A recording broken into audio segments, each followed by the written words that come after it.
Les médicaments antiarythmiques aident à contrôler les arythmies ou les battements cardiaques anormaux.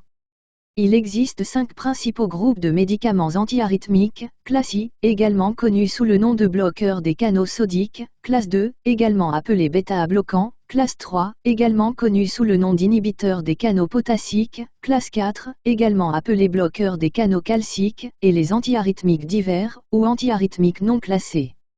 Maintenant, nous allons nous concentrer sur les médicaments antiarythmiques de classe 3. Maintenant, les antiarythmiques de classe 3 se lient et inhibant les canaux potassiques, Ka, qui sont responsables de la repolarisation pendant la phase 3 du potentiel d'action dans les cardiomyocytes. Ces canaux sont également appelés canaux potassiques de redresseur cardiaque retardé, ou IKR. Ainsi, lorsqu'ils sont bloqués, il y a moins de potassium qui quitte la cellule, ce qui entraîne un taux de repolarisation plus lent. En fin de compte, cela se traduit par une durée prolongée des potentiels d'action et des périodes réfractaires efficaces, qui est la période pendant laquelle la cellule est inexcitable par un nouveau stimulus. Sur l'ECG, cela apparaît comme un intervalle QT plus long. Ainsi, une repolarisation plus longue empêche la conduction rapide du potentiel d'action dans tout le cœur, ce qui conduit éventuellement à une fréquence cardiaque plus lente. Mais, puisque les antiarythmiques de classe 3 prolongent l'intervalle QT, ils peuvent déclencher un type d'arythmie appelé torsade de pointe, ce qui signifie la torsion des points, car les complexes QRS semblent se tordre autour de la ligne isoélectrique. Les médicaments courants de cette classe comprennent l'amiodarone, la dronédarone, le sotalol, l'ibutylide et le dofétilide. Concentrons-nous d'abord sur l'antiarythmique de classe 3 le plus couramment utilisé, l'amiodarone. Bien qu'elle soit classée comme bloqueur des canaux potassiques, ou antiarythmique de classe 3, l'amiodarone bloque également les canaux Na et inactivés tout comme un antiarythmique de classe I, adrénergique comme une classe 2, et des canaux CA2+ de type L comme une classe 4. Son principal mécanisme d'action le rend très utile dans le traitement de la plupart des types d'arythmies, y compris la fibrillation auriculaire, le flatter auriculaire et la tachycardie ventriculaire potentiellement mortelle. Mais l'amiodarone contient un niveau élevé d'iode dans sa structure, ce qui la rend lipophile et facile à déposer dans tout le corps. Cela limite l'utilisation de l'amiodarone en raison de sa toxicité et de sa longue demi-vie de 20 à 100 jours.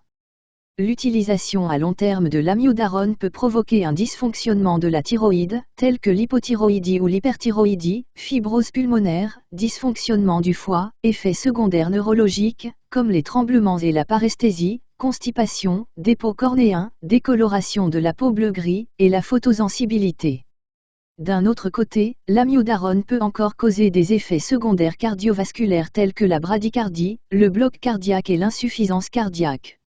En raison de nombreux effets secondaires, les personnes sous traitement à long terme par amiodarone devraient vérifier régulièrement les tests de la fonction thyroïdienne, pulmonaire et hépatique. Mais contrairement à l'amiodarone, la dronédarone a une demi-vie nettement plus courte, 24 heures, car elle n'a pas d'iode dans sa structure. Ainsi, il n'est utilisé que pour traiter la fibrillation auriculaire et le flottement. D'autre part, le manque d'iode le rend moins toxique, donc l'effet secondaire le plus courant est les troubles gastro-intestinaux, tels que la diarrhée, les nausées, les douleurs abdominales et les vomissements. Sotalol. En plus d'être un bloqueur des canaux potassiques, le sotalol est également un bêta-bloquant non sélectif, ce qui signifie qu'il peut ralentir la fréquence cardiaque et diminuer la contractilité myocardique. Il peut être utilisé pour traiter les arythmies ventriculaires potentiellement mortelles et la fibrillation auriculaire ou le flatter. En ce qui concerne les effets secondaires, le sotalol peut provoquer un long QT et une torsade de pointe, mais il peut également entraîner une bradycardie, une hypotension et des étourdissements. Passons à l'ibutylide et au dofétilide. Ces deux médicaments agissent comme des bloqueurs sélectifs des canaux potassiques, mais ils diffèrent par la voie d'administration et leurs indications. L'ibutylide est administré par voie intraveineuse et il est utilisé pour traiter la fibrillation auriculaire aiguë, tandis que le dofétilide est pris par os, ou par voie périorale, et il est utilisé pour la prophylaxie et le traitement à long terme de la fibrillation auriculaire. Comme il prolonge l'intervalle QT, le principal effet secondaire de ces médicaments est la torsade de pointe. Maintenant, nous voulons faire un mnémonique simple et amusant qui vous aidera à mémoriser et à retenir efficacement tous ces faits de pharmacologie. Nous faisons donc un voyage en voiture pour voir tous les médicaments antiarythmiques. Le premier arrêt était à la mer pour les bloqueurs de canaux sodiques, le deuxième arrêt était à un tronçon de route bloqué pour la classe 2, ou bêta-bloquant. Ensuite, nous ferons un arrêt dans une ferme de bananes pour les bloqueurs des canaux potassiques, qui sont les antiarythmiques de classe 3. Mettons 3 grands bananiers ici pour vous aider à vous rappeler qu'ils sont de classe 3. Pour certains effets secondaires partagés par tous ces médicaments, ayons quelques écureuils à longue queue qui sont de vraies mignonnes vivant sur les arbres pour vous aider à vous rappeler que ces médicaments peuvent causer un intervalle QT prolongé. Ils pratiquent la gymnastique rythmique avec des rubans qui ressemblent au motif ECG vu dans la torsade de pointe. Pour les médicaments spécifiques de cette classe, commençons par un drone robotique qui récolte les bananes et qui représente la dronédarone. À côté, il y a un toucan confus qui demande « Suis-je aussi un drone ?» Maintenant, le drone et le toucan prennent soin de 3 poussins avec les chiffres romains I, 2 et 4 sur leur poitrine pour vous aider à vous rappeler que l'amiodarone et la dronédarone partagent également le même mécanisme d'action que les médicaments dans ces 3 classes d'antiarythmiques. Maintenant, regardons les effets secondaires. Le dronédarone transporte un sac en forme d'estomac pour les bananes, ce qui représente les effets secondaires gastro-intestinaux comme la diarrhée, les vomissements et les douleurs à l'estomac.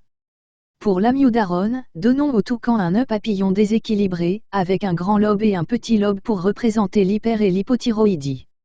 Une araignée construit une toile sur sa poitrine pour la fibrose pulmonaire, et sous le toucan, il y a un foie à moitié mangé pour les dommages au foie. L'un des poussins a de grands yeux pétillants pour représenter les dépôts cornéens et il est assis sur une toilette car il est constipé. Le poussin suivant est assis sur un cœur gelé pour la bradycardie, et sa peau est devenue bleue du froid pour la décoloration gris bleuâtre. Le dernier poussin a des bandages enroulés autour de sa tête pour représenter la neurotoxicité et il fait froid avec une paire de lunettes de soleil pour représenter la photosensibilité. Passons au prochain médicament. Nous avons un récolteur de bananes portant des échasses et il dit « Je suis si grand » pour le sotalol. Il essaie de chasser une grosse abeille avec le chiffre romain 2 sur son abdomen pour vous aider à vous rappeler que c'est aussi un bêta-bloquant comme les antiarythmiques de classe 2. Enfin, puisque l'ibutylide et le dofétilidon, tylide, dans leur nom, utilisons un bébé bananier incliné pour vous aider à vous rappeler que ces médicaments sont également des bloqueurs des canaux potassiques.